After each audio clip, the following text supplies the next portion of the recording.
कि ये हिंदू धर्म पर बाबा साहब कुठाराघात कर रहे हैं और ऐसा नहीं होना चाहिए। इस बात को लेकर के उनकी शादी में बहुत बड़ा ईंटा पत्थर का और पथराव हुआ। जहां पर खुशियों का माहौल होना चाहिए था, जहां पर डीजे बजना चाहिए था, जहां पर ढोल नगाड़े ताशे बजने चाहिए था, वहां पर बाबा साहब के ऊपर पत्थर बरसाए गए। जब इनके दरवाजे पर लोग, इन्हीं के खुद, दूसरा कोई नहीं, मनुवादी व्यवस्था के लोग तो ये चाहते ही थे, बाकी अपने ही लोगों ने बाबा साहब को नकारा और बाबा साहब का मान अपमान किया।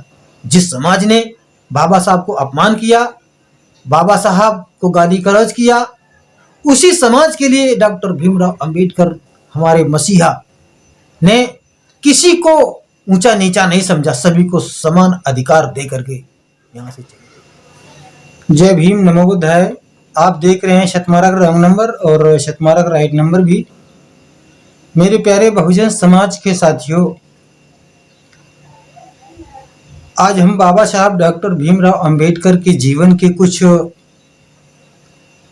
पल ऐसे आप लोगों के सामने समर्पित करते हैं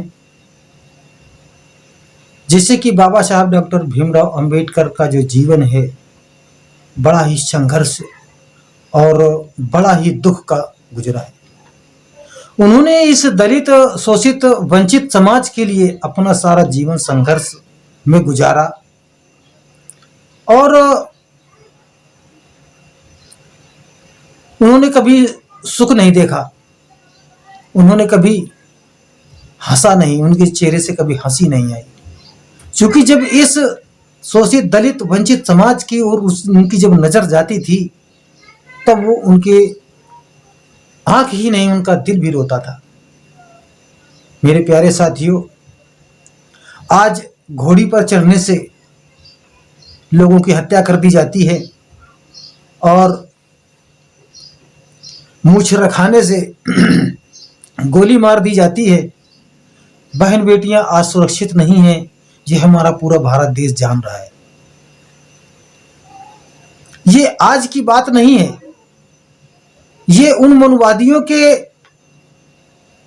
विचार, उनकी सोच में जो ऊंच नीच, छुआछूत, भेदभाव, मानव मानव में असमानता, उसकी ये लहर है।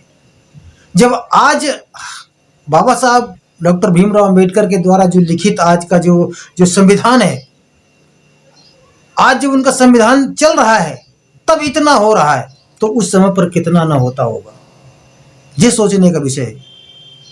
तो मेरे प्यारे साथियों, आप शतमार्ग रॉन्ग नंबर यूट्यूब चैनल देख रहे हैं और इसके साथ साथ शतमार्ग राइट नंबर भी देख रहे हैं। आज इस चैनल में मैं आपको वो कहानी बताऊंगा, वाकई में दिल को छू जाने वाली कहानी है।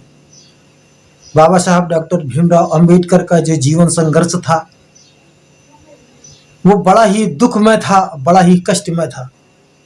एक समय का वक्त ऐसा होता है कि बाबा साहब के शरीर में इतना शुगर बढ़ चुका था, इतना डायबिटीज बढ़ चुका था कि वो अपने डायबिटीज से परेशान थे। डायबिटीज की वजह से उनके शरीर में न जाने कितनी कितनी बड़ी कमियां, न जाने कितने कितने कौन कौन से मर्ज पैदा हो जाते थे, जिससे बाबा साहब को बहुत बड़ी असीम कष्ट का सामना करना पड़ता था। इसी बात को चलते एक महिला डॉक्टर से इनकी मुलाकात होती है और महिला डॉक्टर जब इनके पास में आती है, इनको देखती है, इनके विचारों को समझती है, इनकी सोच को जब समझ पाती है तो वो भी अपने अंदर सहम जाती है। उसके अंदर भी दिल में कुछ उसके चलने लगता है कि ऐसा व्यक्ति इस धरती में पैदा हुआ है और अब आगे होगा कि नहीं होगा। उस महिला डॉक्टर के अंदर एक उनके प्रति बहुत बड़ी एक क्या कहते हैं हम चाहत तो पैदा हुई, उनके कष्टों को में साझा करने की एक सोच उसके अंदर पैदा हुई कि बाबा साहब डॉक्टर भीमराव अंबेडकर को उन्होंने महसूस किया कि इनको एक ऐसे साथी की ज़रूरत है जो इनकी रक्षा सुरक्षा कर सके और इनकी बात को समझ सके। तो वो वो महिला डॉक्टर बाबा साहब के पास में आती थी और समझती थी और उनके हिसाब से जो ज़रूरत थी, ज़रूरत को पूरा करने के लिए उनके अंदर एक बहुत बड़ी जिज्ञासा रहती थी और वो करती भी थी। काफ़ी दिन चलता गया, महिला डॉक्टर आती रही, उनका इलाज करती रही। अब बाबा साहब के सामने भी एक बहुत बड़ी मजबूरी थी कि उनके मर्ज को समझ पाना सबके बस की बात नहीं थी कि उनके शरीर में कौन कौन से मर्ज पैदा हो रहे हैं और उनको क्या क्या सी दिक्कतें हो रही हैं। ये बात बाबा साहब समझते थे और इनकी इस बात को कोई समझने वाला ऐसा व्यक्ति नहीं था। और वो महिला डॉक्टर जो बार बार बाबा साहब को इलाज करने के लिए आती थी, तो वो इनकी हर बात को, हर समस्या को वो समझ पाती थी कि हमें इनको इस वक्त किस चीज़ की ज़रूरत है और क्या इनको चाहिए। ये बात उन महिला डॉक्टर को मालूम था। कुछ दिन चलता गया। एक दिन का जिक्र तो ये था कि बाबा साहब को कुछ ऐसा लगा कि खास उनको एक आराम की ज़रूरत है। तो उस महिला डॉक्टर के अंदर ऐसा हुआ कि हम बाबा साहब की जो ज़रूरत है उस हम ज़रूरत को पूरा करें। एक दिन उसके दिमाग में ये ख्याल आया कि अगर बाबा साहब के मैं बिल्कुल नज़दीक हो जाऊं, मैं इनसे अगर शादी कर लूं तो हो सकता है कि मैं इन अच्छे ढंग से मैं इनके काम आ सकती हूं और ऐसा महान विद्वान कि अगर मैं पत्नी बन जाऊं तो इनके साथ साथ में इनका बहुत बड़ा, मेरे साथ अगर मैं इनके साथ जुड़ गई तो इनका एक बहुत बड़ा, इनको एक हाथ मिल जाएगा। ये सोच करके उस महिला डॉक्टर ने डॉक्टर भीमराव अंबेडकर से रिक्वेस्ट किया, प्रार्थना किया कि हम आपसे शादी करना चाहते हैं और आप शादी कर लीजिए। ये बात बाबा साहब कुछ बोले नहीं और अपने अंदर इसको महसूस किया और उन्होंने भी सोचा कि चलो ठीक ही कह रही हैं। तो बड़ा ही सोचा विचारा, बड़ा ही अध्ययन किया। और एक बात ये मालूम होना चाहिए मेरे प्यारे साथियों कि ये शादी उनके लिए एक बहुत बड़ी चुनौती थी, क्योंकि वो शाबित नाम था उस महिला डॉक्टर का और वो जाति से ब्राह्मण थी। ये बात इनके लिए एक बहुत बड़ी चुनौती थी। इधर मनुवाद चरम सीमा पर था और इधर उस ब्राह्मण महिला और बाबा साहब से शादी के लिए रिक्वेस्ट करती है। ये भी इनके लिए बहुत बड़ी बात है। बाबा साहब ने इस मनुवादी व्यवस्था को ठुकराया और इसकी कोई भी व्यवस्था स्वीकार करने के लिए बाबा साहब के दिल में कोई जगह नहीं थी। इसको नकारने के लिए बाबा साहब ने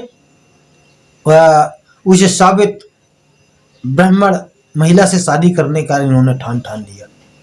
फिर क्या होता है, जब इनको इन्हें जब शादी इनकी जब डेट तय हुई शादी के लिए, तो वो जब जो बारात का दिन आता है तो साथियों अपने यहाँ से अंदाज़ा लगाते हैं, जब किसी की शादी होती है तो हर व्यक्ति खुशियों में डूबा हुआ होता है। हर व्यक्ति के चेहरे पर खुशी होती है और हर व्यक्ति के अंदर एक उल्लास होती है। मगर जब शादी का दिन था तो इस ब्राह्मणवादी व्यवस्था के लोगों ने बाबा साहब को बहुत नकारा, दरवाजे पर आए, गाली गलौज किया, मान अपमान किया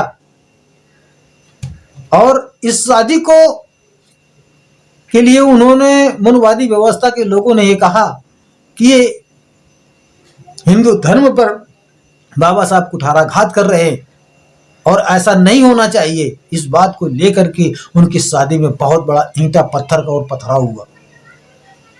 जहाँ पर खुशियों का माहौल होना चाहिए था, जहाँ पर डीजे बजना चाहिए था, जहाँ पर ढोल नगाड़े ताशे बजने चाहिए था, वहाँ पर बाबा साहब के ऊपर पत्थर बरसाए गए।